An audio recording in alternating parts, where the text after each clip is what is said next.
moment? When you realized that you were working towards a thank you. Yep. If you peel away everything else that goes on in our day, every time we choose to open our mouth, that's what separates us from everybody else.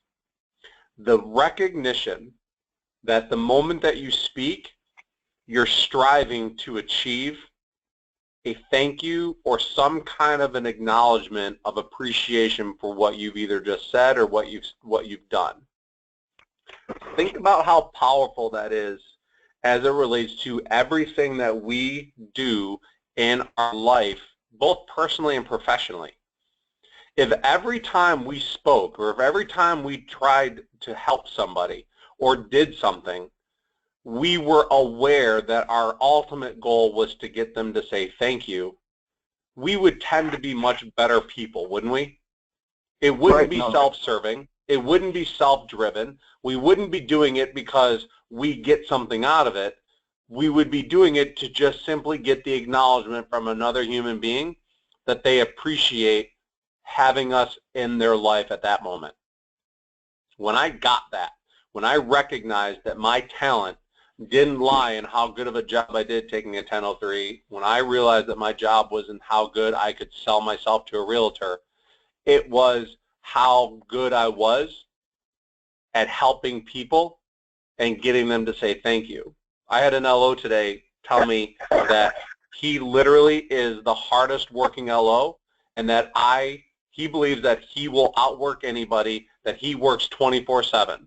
And I was laughing, and not out loud, but in my head I'm like, that is exactly what I'm going to get you away from by me coaching you. Is that statement in and of itself provides no value because you're simply demeaning your value by saying that you're simply an order taker.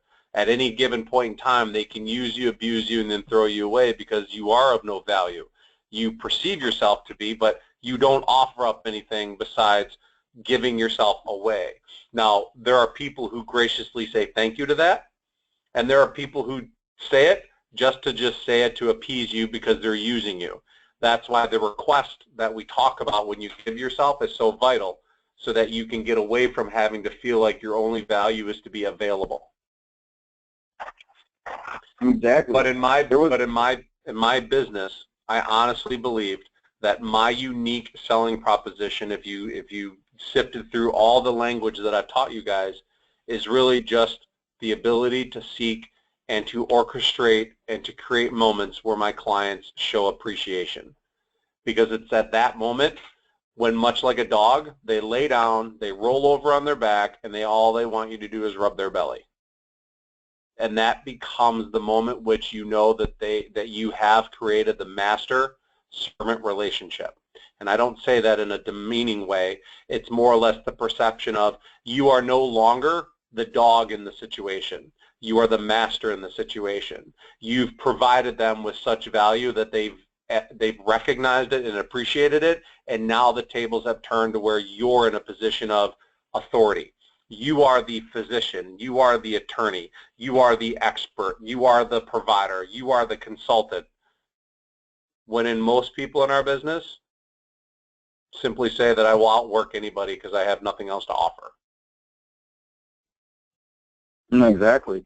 It's funny that you kind of mentioned that, because yesterday at this Facebook workshop that I had after we met, one of the agents on his Facebook page was one of the agents said his hour operations was open all the time, and I asked him, I go, are you open all the time? I go, are you always answering the phone? I mean, that's showing that you're in a position of need, and it's showing that you'll take anything at any time, and that you're willing to value your time, and so why would anyone else value it?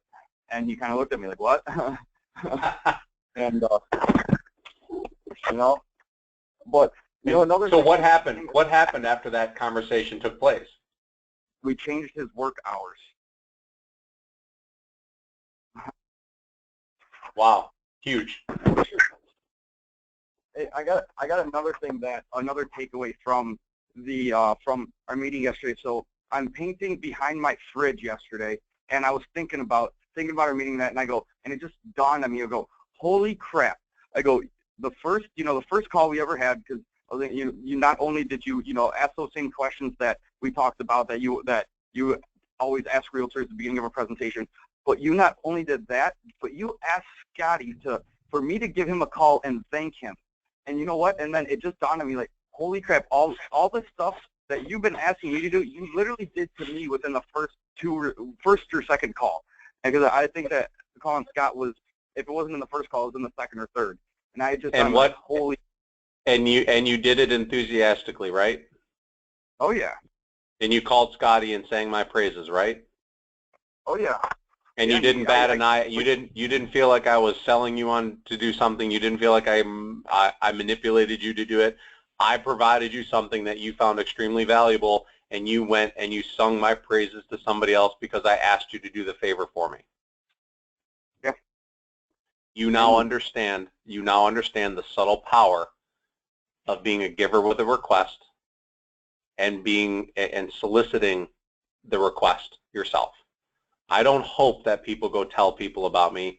I make it a verbal commitment. And you're right, I did exactly that. I do it with every person that I start a coaching call with. I need you, because after I'm done, even the LO today said to me, goes, wow, this was even more than I expected to get out of today's call. I said, can you do, and he said, as soon as he said that, I said, can you do me a favor? Can you go back to the branch manager that referred you and tell him, what you honestly think of our call? He goes, absolutely. And the beauty of it is that it's now an example of how easy it is, and why, if you don't do it, it's not because people aren't willing to, it's because you're unwilling to put yourself into that position. So it's what's between your ears. Exactly. And the power of what I told you to do is that it doesn't take much effort except for you to be intentional. The consistency of knowing that every time you talk to somebody on the phone, it isn't about a sale. It isn't about a transaction. It isn't about a paycheck. It isn't about a closing. It isn't about anything other than, I want this person to be appreciative of my time, so I'm going to give them value.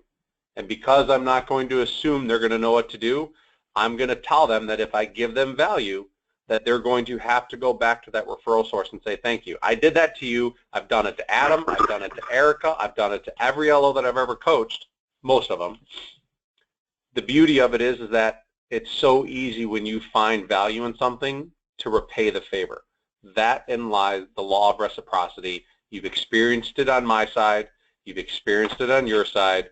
The shame of it all is that you're not experiencing it in your business life yet. And you will, as long as you're committed to the process. No, exactly, and I have been committed to the process, and I have been implementing it into my system, and I've been seeing awesome results from it. And I haven't, as you said, I haven't totally realized it, until totally haven't saw it yet in my business, because I haven't been implementing it for long enough for it to really take form and see results from it. But it's going. I can guarantee by next spring, I'm going to be seeing those exact things. Though it's going to be happening more and more and more as I continue to stick with it and continue to go along with the plan and the strategy. Can I ask you? You sent me your lead tracker for today. Is it okay if I pull it up and we talk about it? Yeah, let's do it. Is the lead tracker that you sent me, the two lead trackers, is that legitimately the leads that you've received for the first half of the month? These are all my year-to-date. This is all everything from basically since I started really tracking my stuff in Smartsheet. So this is everything. This isn't just monthly. I have all of these are from back when I'd have to look at the date. Okay. But, so what I would like to see you do is a couple things, and I want you to take really good notes on this for me, please. Okay. The first thing is you need to do this by month, period. At the end of the month, you copy it and you make a new one. Then on the bottom of it, it says, next month, it says 1-117. Mm-hmm. You need to go through and you need to complete Are you on your computer? Do you see what I'm doing? I am on my computer. I am. Let me switch screens to your screen, and I do see what you're doing. Yes. Okay. So what I want you to do in column A, it is 100% necessary that you complete this section and manage it every time you have a lead in your system.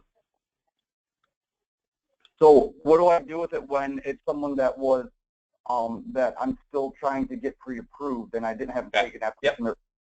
So let's use Ken Kai Kendall. We'll go with Ken C. Ken C. All right. So Ken C. I would do, if it's still somebody you're doing a pre-approval with, I would put the little circle. I would put the circle up there. Oops. Meaning, I know it says meeting set, but for me, I simply always use that as it was a lead. Okay? Okay. Okay, I can do that. Okay. Now, as Ken, you continue to talk to Ken. At the time that it becomes a closable deal, meaning the time that at which it becomes an application, if it goes into the preceding month, you put Ken's name on the preceding month's lead tracker with the appropriate icon on whether it's an application taken with a home, meaning that they're under contract, or it's an application taken and it's, you know, it's a pre-approval, like you actually got signed docs. Follow me? Yeah. Yeah. So Ken in a 2-month period of time will show up on 2 different lead trackers. One is a round, or one is a circle, and the other one is either a target or it'll be a home. And here's the reason why. At the end of the year, we can go back and track your conversion ratio between leads that were applications that you followed through on to the ones that turned into nothing versus the ones that actually turned into an actual closable deal, so that we can start analyzing your follow-up and your follow-through. We can start looking at which leads were people that were talking to you that you never followed through on because they never gave you a commitment, which means we need to improve on your commitment conversation, like either you're in or you're out. So what I'm going to ask that you do is every time you have a lead, you complete it, and if it goes into the next month and that lead turns into a closable or an application, you take the appropriate icon and you put his name on the preceding month's lead tracker so that you can tell when it was a lead and then it finally turned into a closable deal. Sometimes it'll go a month, sometimes it'll go 6 months. Okay, so basically let me just to kind of reiterate to get a big picture. So you look on there, you see Adam, and you see Ken. So yep. say this is for for this month. Say Adam's a lead from this month. Now next, it's January 1st or January 2nd, or whatever. I'm doing my new list and I'm getting ready for January. It's the end of the month. Adam doesn't go on January's month, but Ken would. Say that one more time. I lost you. So for when I'm creating January's, let's say it's December 31st, yep. I'm preparing for the new year, January 1st, creating that list, the lead tracker list. Adam doesn't go on January, but Ken does, correct? Adam's not going to go anywhere because he's got a red X. He's dead as far as you're concerned. It's dead. Right. So exactly. So that's what I was saying. So basically, like the difference between Ken and Adam is, since Ken, we're still collecting, working on collecting, is still an active lead. No. He's going to January. He only goes on to January when you've taken the application.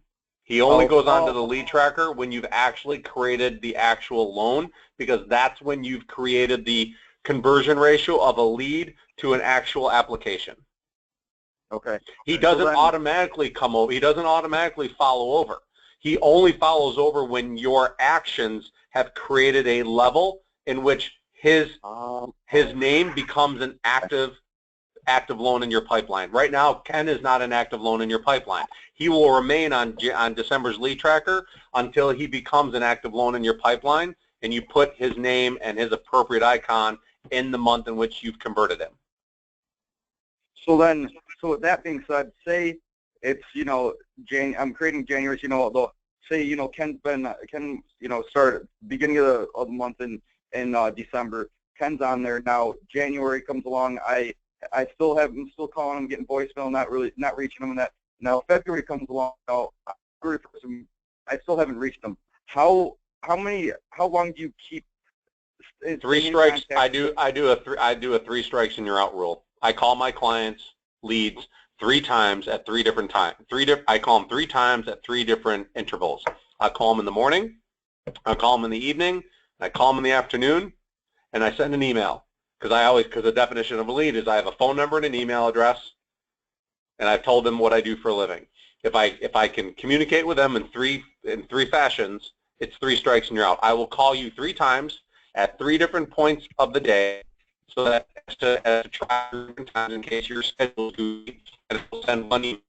That I simply create and I put it as a round circle on my desktop for the month of December, and then I call Craig Boulard, whatever his name is, and I leave him a message, or I talk to Craig and say, Craig, I appreciate the referral. I called him 3 times on this date, at this time, this date, and this time, this date, and this time, and no response.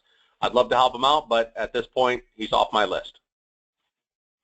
3 times, 3 calls. That's why it says on the far right on column N, it says how many times have you called him. I usually put them. I put either 1, 2, or 3.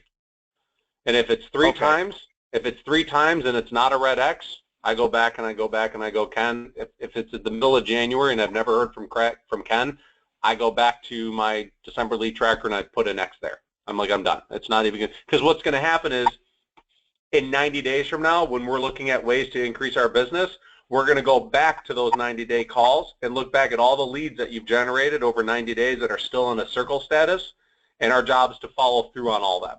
But if you called the person 3 times and have not gotten anywhere with them, wipe them off, because in your mind, if you called the referral source and said thank you and did what you did, then it's time to move on.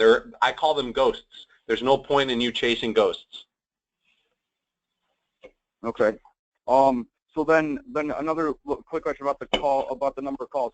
When they become once they are pre-approved, do you still track the number of calls? So when you're calling and updating them, and so when you're calling, a lot of these, I wasn't tracking the amount of calls, and so as you can see on there at the bottom, I started to track them, and so when they are pre-approved and they're looking for a house, do you still track the number of calls, or you just stop tracking the amount of times that you call them?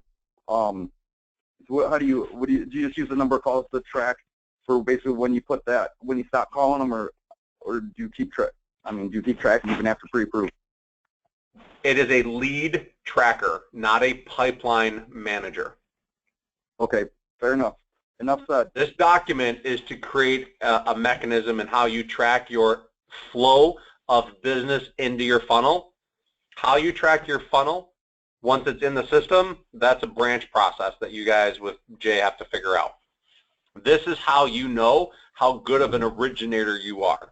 It gets rid of the smoke and mirrors. It provides you with 100% clarity on where you're good and where you're not good. So now that we've addressed column A and we've addressed column N, I would also address with you column F and EFG. You have to use the appropriate icons on the bottom in row 47, because right now personal friend would be PF. Internet would be, I would put AD. Approached me at Tim Hortons and mortgage, I would put AD. I mean, to be honest, that's a rarity. But you do this not because of any other reason besides just to be able to help you manage what your strengths and weaknesses are when we go to do an analysis of your business every 6 months. Like, you're really heavy on realtors. Like, you're the most heavy on realtors. That's where you're getting all of your business. But I see a few friends, which is fine. I don't see any current client referrals. I don't see anybody on here from an affiliated relationship or one. I mean, Talkton needs to move within 10 months. Mike Lucy, you know who he is, and AR is an affiliated relationship. So you need to understand that your sole business mission right now is you have all of your eggs in one basket, and that's with realtors. And there's nothing wrong with that, but if the real estate market changes and nobody's buying homes, you're going to be struggling to find work. That's why diversification of your database, that's why diversification with your financial planners and CPAs and attorneys is valuable, and that's why honing in on your current client referrals is so valuable, because that's all free business that you're not tapping into. You're just purely pounding the pavement with realtors, and you're talking to a lot of people, and it doesn't look like you're getting a lot of conversion out of these realtor leads. I'm getting garbage from these leads. Okay, well, that tells me something. So I need you to go back into your pipeline, and I need you to categorize every one of everybody in your lead tracker in the A column. I need you to be honest and tell yourself which ones are dead, which ones are still active, and which ones are going to be a paycheck. Will do. Okay. I will do that. And the honest answer is going to help you become more efficient in your conversations with certain realtors, and it'll help you start to identify certain traits from certain realtors that have sent you shit in the past, so that you can avoid dealing with these people, because it's not about how many people you talk to a week that get you from realtors. It's working with the people that refer you great quality leads, and focus your time and energy on those people, and not just looking at your lead tracker going, I'm getting 30 leads a month, but they're all garbage. I don't want you talking to 30 people and getting one closing. I want you to talk to 30 people and get 10 closings. Right. No, exactly. I agree. That's the goal. I mean, that's what, that's been I think, from what we've talked about, from the beginning, was where, I get leads. I don't have a problem getting leads. It's just I have an issue with the leads that I get don't convert. Well, that means that you're talking to the wrong people. It also tells me I don't think you know how many leads you're getting from each realtor. I don't think you know what kind of leads you're actually getting, because, I mean, in your head you can kind of scroll through the list, but until you actually see it on paper and start doing the analytics, it's like being a baseball player. You know that every time you went up to the plate, you struck out, but you don't know where you struck out. You don't know if you struck out at a slider, a curve, a changeup, a fastball. You don't know what you struck out at. And then you don't know which pitcher pitches you the best curveball, or which pitcher pitches you the best on the outside. Are you better batting against a lefty or a righty? Do you perform better when the pitcher is, whatever, throwing, sidearm or above the arm? This lead tracker gives us all the statistical data that after 6 months of tracking this, David, it's going to become infinitely valuable to you, because it will give you an exact indication of what David Thomas's business looks like, so that we can really develop a coaching model that focuses on where you're really struggling and where we can improve your business without guessing. That simple.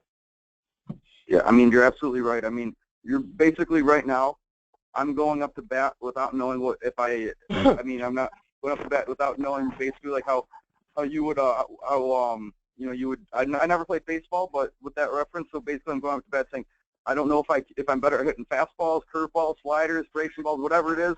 I don't know if I think it's better than breaking balls, the same thing, but you don't know what your pitch is. You don't know where your sweet spot is. No, I know that you can get realtor leads. That's not the problem. That's an easy analysis. What I'm going to need to work on you now with is which agents are giving you the deals, which agents are giving you the crap, so you can have different conversations with your agents and filter out the ones that don't seem to provide you with the leads. When you call up a realtor and go, I want a lead, they give you all the leads, but you're getting crap leads. So you're really not asking for a lead. What you're asking for is, you know what, Mr. Realtor, I don't want all your leads. I'm more interested in working with 2 people a month from you that are really solid buyers, because I honestly don't have the time to talk to 25 referrals and have none of them turn out to be legitimate deals, which now begs the question, why, if I can't get them approved in their garbage deals, then I look at the realtor and go, you must really hate talking to people that aren't qualified. So your conversation quickly evolves into, I can probably help you develop a strategy to get you better leads, because right now you're sending me nothing but crap, and I believe you send me everything you get. Well, let's start talking about a way to develop a better strategy to get you better leads. Now you can start showcasing your talent. That make sense? Exactly. No, yeah, it makes complete sense. I mean, really, the biggest issue that really, as you can see here, I mean, I meet with realtors. I have successful meetings with realtors. I can get leads, but it's that I'm meeting, when I meet, when I'm getting these leads is that, I mean, as you can see, I get a lot from John Marker. And yep, I see that. The conversion rate with him isn't so great, but I do a lot of work with him, and we're working on a pipeline, and he sends me a ton of leads, and he's worked with Jason in the past. He's a person real. Jason's like, hey, you need to take care of this guy. He does, 12 million buyer, 12 million seller side each year, and so I'm working on getting all of those deals because I know he works with the different lenders. I'm working on getting all the quality ones from him. But so what I need is, I would say I need to take a look at this tracker. I need to say, okay, where are these? I'm getting these leads. Okay, that's not an issue. Where are they coming from? Who's sending me leads that are converting? Yep. How much? Where's the leads that I'm getting from that are converting the most, the least? Yep. Where can I get more from? And say, all right, the ones that aren't converting, and then then take the next steps. I mean, that's the only logical step. I mean, to take, because I mean, that's really the step that would have to be taken in order to take my business to the next level. Is what the message I got from you was saying, and then it was dawned on me thinking, man, I'm getting all these leads, but I don't know how many I've got from Johnny or Katya or or Dan. Well, you just know that you're getting leads, and in your mind, if you're getting leads, it's all going to work out. The truth is that every time you get up to the plate and you swing and you miss, and you don't know what you're swinging at, you're one step away from being traded. And that's what I really want to avoid. Is I want you to know that when you're speaking to a realtor, when you get more of what you acknowledge, when you acknowledge that you get nothing but crap leads, you can have a conversation to acknowledge that I know what crap leads look like, and have more powerful, meaningful conversations around how you can help the agents that are sending you that crap business to help you give you better at-bats. And you won't know that until you really sit down and go, wow, crap, I'm getting 25 leads a month from John Marker, but I'm only getting 2 deals. Well, how do I filter those 22, 23 other deals? How do I filter those guys so that I don't have to spend a lot of time if their credit isn't qualified? Well, you go to John Marker and go, listen, John, do me a favor.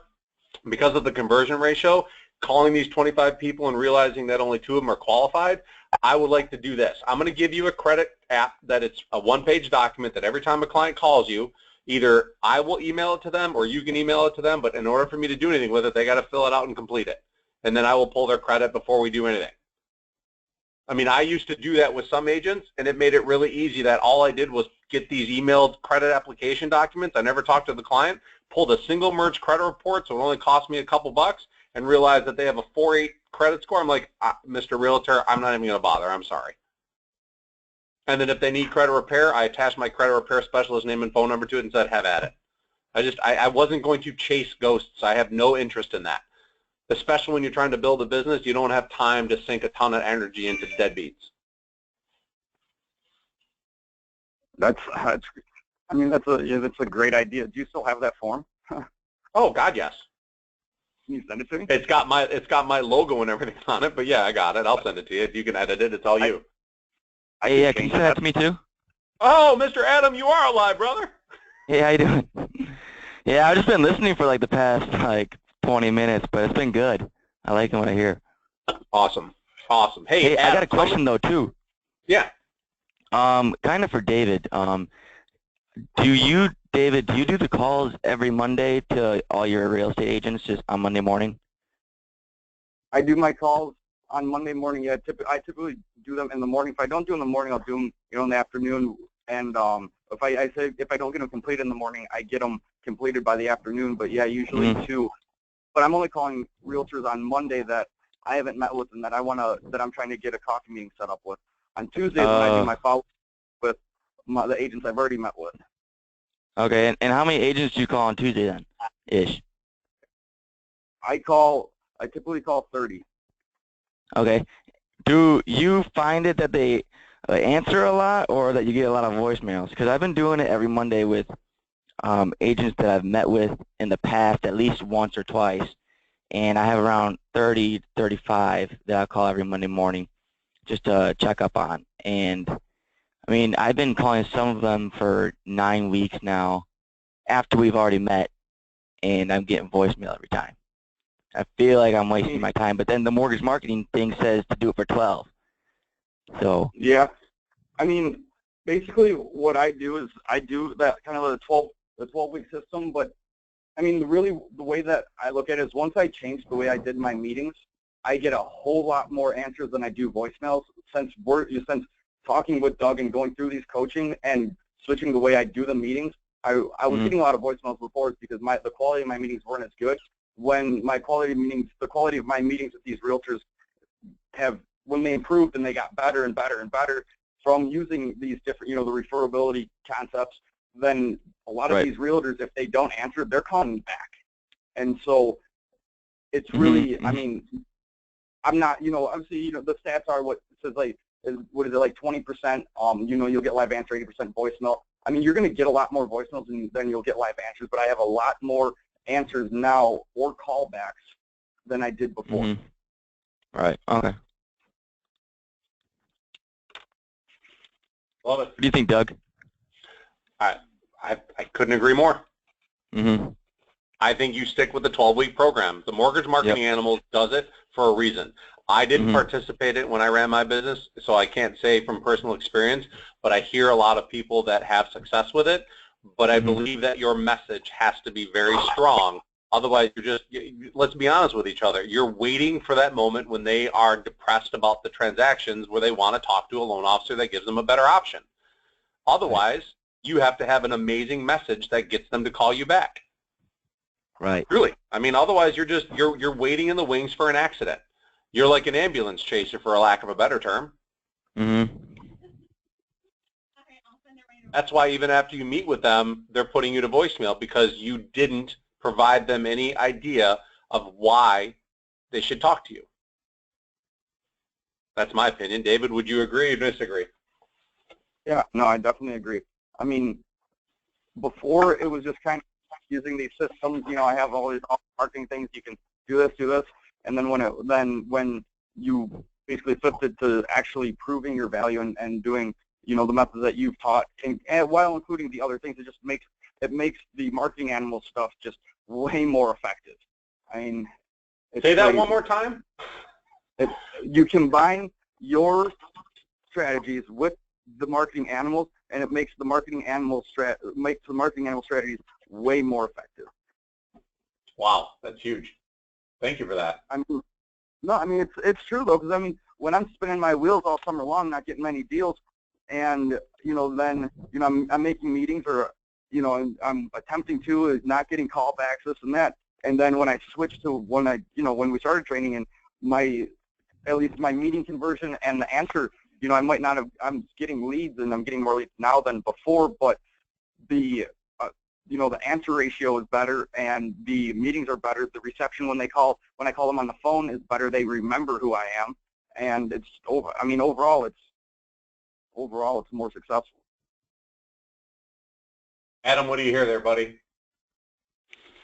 I'm thinking that sorry, when we started these callings, I don't remember when I started doing them with you guys, or if we started at the same time, but I had a lot of my agents that I have on my list before we started these callings, and I'm thinking that I should just start over with some new agents, take some of these off the list, because I didn't implement any of this stuff because I didn't know it.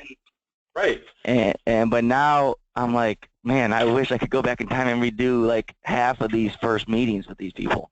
Right. Well, I'm going to tell you this right now. There are enough realtors out there that you could probably start this process over 18 times and never see the same agent twice. And Adam, I will tell you, there are agents out there that are looking for a partnership with an LO and a branch like Lake State, period. Yeah. And I think I'm gonna continue it out for another 3 weeks or so and do the 12-week thing. But if I keep on getting nothing from some of these on my list, I'm thinking to drop them and add some new ones to make it a different 30, 35. I would start that process sooner than later. I would make the calls, but in the meantime, I would be filling the funnel with the next set of agents. Like I would be creating a list of the agents that I want to call and get ready to make that happen.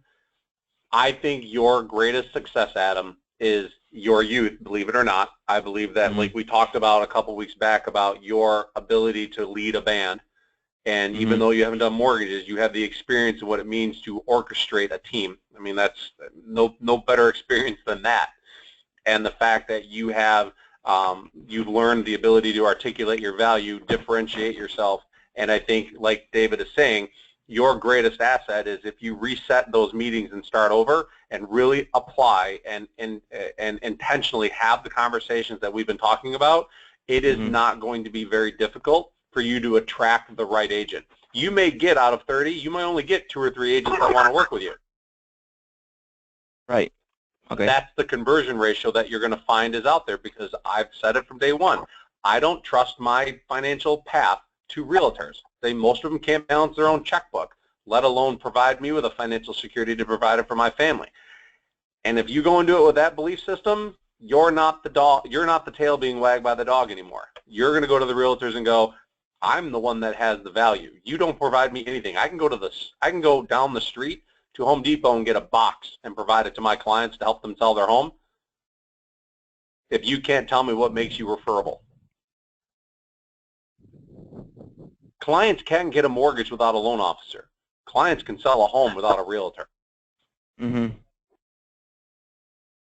I'm not saying that arrogantly. I'm saying that to make you realize that you are much more needed than the realtor in some cases.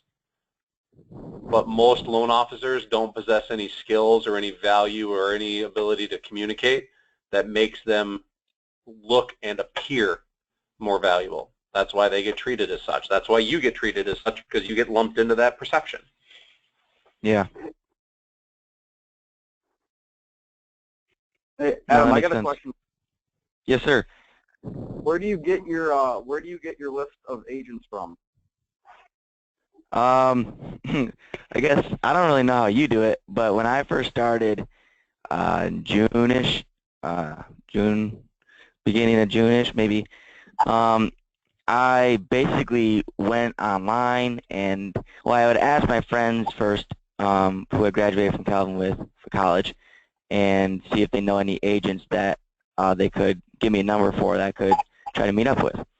Other than that, I basically just went on LinkedIn, and I tried to find a lot of agents that went to the same college as me, because then I had a starting connection right there, and then I'd call them up and I'd mention that to them, and then they'd be happy to meet with me right off the bat because I'm a fellow Calvin alumni. But other than that, I mean, I would just go online on either GRAR, which is just a website for real estate agents in the area, and I would just look at ones, and I would honestly, my kind of thing, how I picked them out was by their demographic, by their age. You could see like all their pictures, and I tried to pick the young ones because I figured people who are 50 years old and they're agents have probably been in it for a while, and they're not going to look at me and take me seriously whatsoever. So I picked the young ones that were either somewhat new or they've been in the business for a couple of years, maybe 4 years, but they were still open and they were still motivated and trying to grow, and they would take me more seriously. I got a question for you. You're in Michigan, right? Yep. Are you friends with any title reps at First American Title? No, I'm not. Your next refi, make friends with one, send them a refinance or whatever, make friends with them, do something, and then find one that's in your local realtor association. I did that, and he gave me a list of the 2015 plus the year-to-date statistics for all the realtors. What First American does, and if you notice on most of your closings, a lot of companies use First American Title as their title and as the insurer for the title work. So what does First American Title do? They track all the statistics.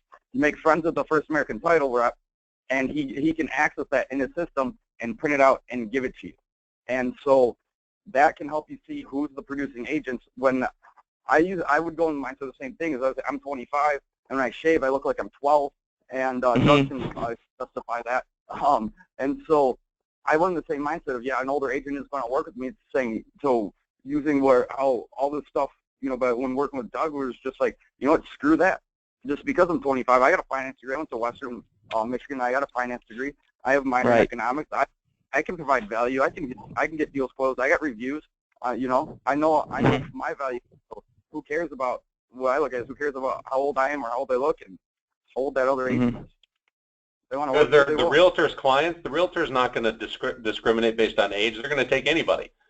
And let's be honest. Do you think the realtor who's 50 years old who gets a first-time home buyer is better off referring them to a loan officer that's been in the business for 30 years that doesn't understand the value of what it means to be a first-time home buyer or empathize with them, whereas you both do? I mean, let's be clear about it. Your ask to the realtors could be, Mr. Realtor, I know that you've been in the business for 30 years. I'm not interested in getting all of your move-up home buyers or your jumbos. I really just would like to work with your first-time home buyers because I feel like I connect with them better. Yeah.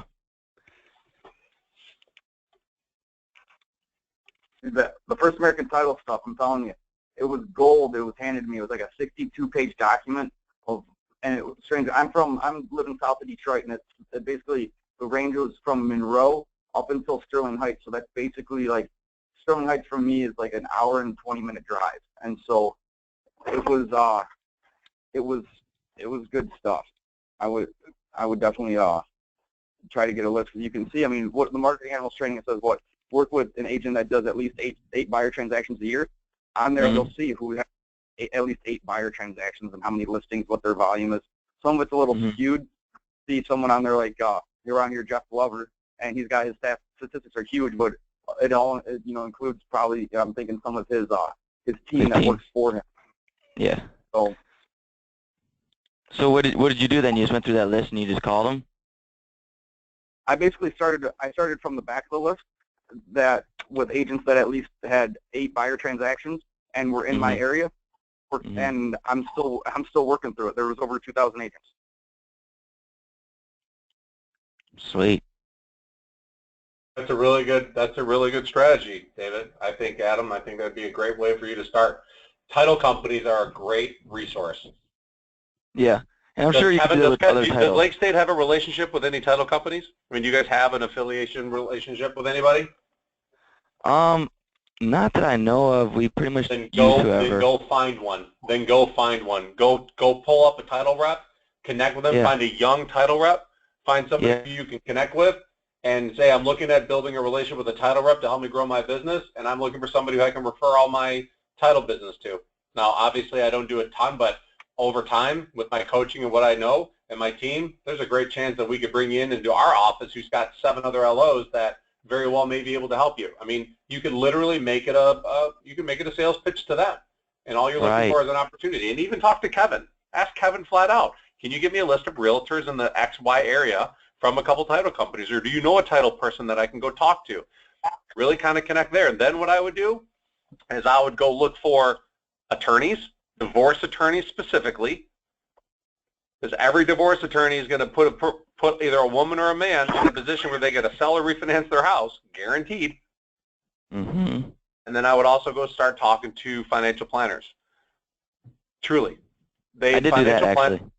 Okay. I got one I met with him a week or so ago, and I met with an insurance guy too. But the financial planner, he's basically my almost exact age, a couple of days away actually. Really cool guy. He's been in the industry for maybe around a year, and we're trying to build a BNI group. Perfect. Awesome. Between the two of us, and so we got a list of 20 different occupations, like keep doing that. Chiropractor, do it, baby. Plumbing, electricians, stuff like that, and we're Make trying to put yourself something together. valuable. Help other people, and you'll get what you need. I promise. Swear to God. Yeah, and plus, definitely. You feel good doing it. BNIs, LBNs are great programs. Great programs.